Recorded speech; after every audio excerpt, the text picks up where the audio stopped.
Hello. Thank you for joining me today for a brief discussion on recent tax law changes under the OBBBA.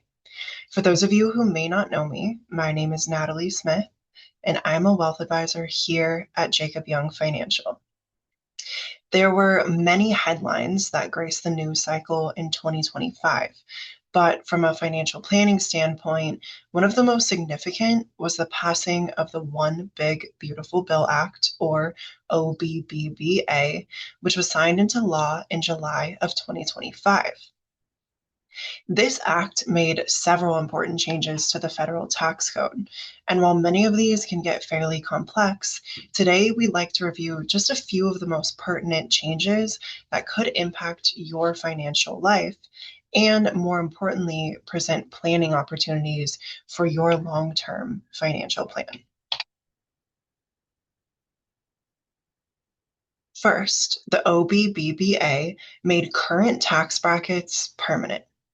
Under previous legislation, these tax brackets were set to expire in 2025 and were generally expected to increase across the board. For example, the 12% was expected to increase to 15%, the 22% to 25%, and the top bracket from 37% to 39.6%.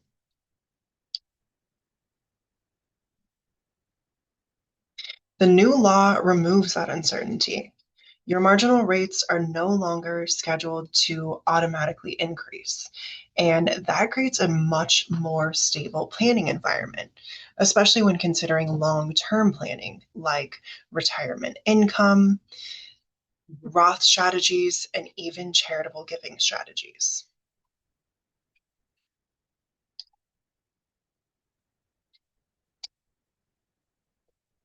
Additionally, the OBBBA also locked in higher standard deductions. The standard deduction, as a reminder, is the amount of income you can deduct without itemizing. And for many households, especially retirees, this provides a higher standard deduction than it was historically. Additionally, there's also a temporary senior bonus deduction for those aged 65 plus, currently scheduled to be around from 2025 through 2028. This deduction is $6,000 per person or $12,000 per couple where both spouses are over age 65. Now, income limits do apply for this deduction, and the phase out begins at some of the higher income amounts. But generally, this can provide some assistance and stack onto the standard deduction to provide a meaningfully higher deduction overall for retirees age 65 plus. As illustrated in this chart, the senior bonus deduction can stack on top of the standard deduction to create that meaningfully higher deduction overall. Let's take a couple who is married filing jointly, for example. In this example, both spouses are age 65 plus, and we can see here that they receive the standard deduction of $31,500, an additional deduction for being age 65 plus, which was already part of the previous tax code, and then the new temporary senior bonus deduction of $6,000 each for a total of $12,000. As you can see, these deductions stacked together create a pretty attractive standard deduction of $46,700. We've touched on the standard deduction, and now we'll move into some changes to itemized deductions. One of the most notable is the increase in the state and local, or SALT, tax deduction limits.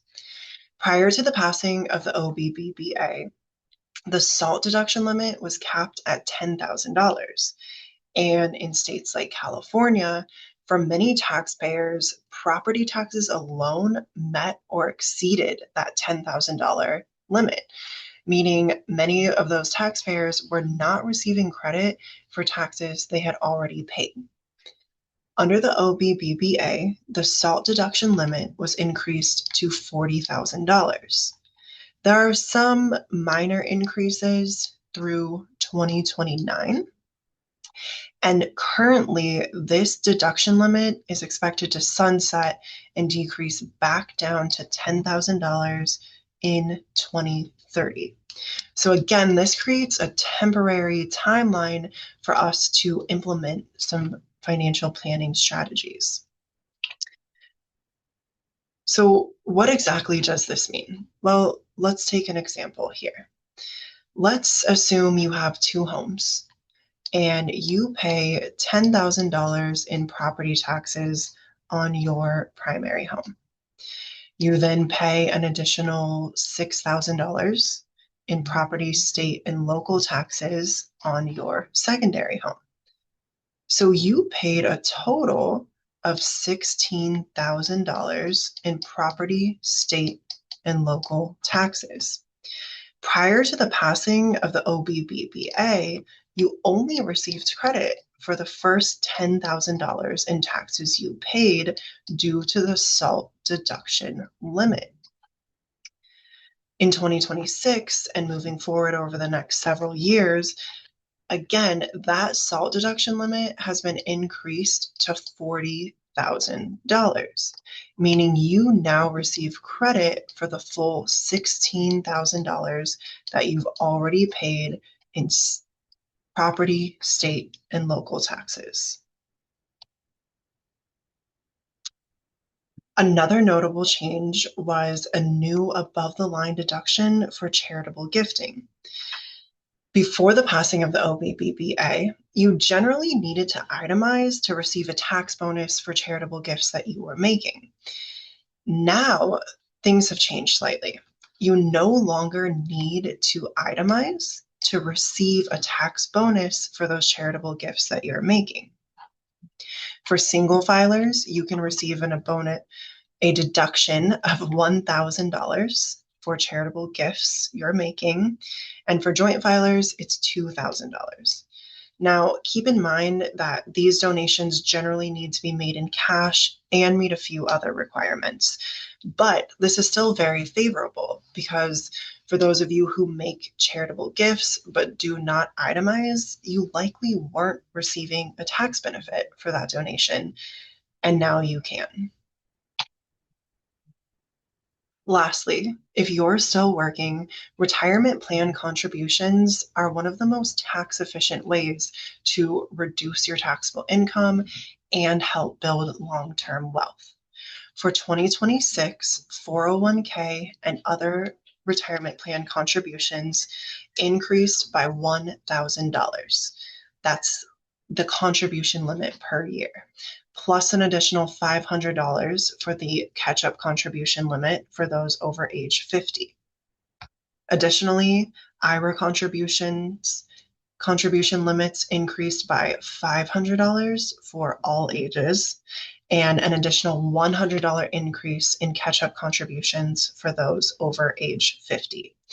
Now, those may not sound like substantial increases, but over time, these higher contribution limits can compound, helping you defer more taxes and build up those retirement plans. Thank you for sticking around to the end of the presentation. I hope you learned something today and take something of value out of this presentation. Here at Jacob Young Financial, we're a team of holistic financial planners who go beyond just investment management. We like to coordinate all components of your financial lives. If you have any questions that came up during today's presentation, please feel free to contact our office. Also, we enjoy working with clients in all phases of their financial life: pre-retirement, retirement, receiving an inheritance, or any other big milestone that they may be reaching. If you think this would be helpful to someone that you know, please feel free to send them this video. Again, thank you for sticking around, and I hope you learned something valuable today.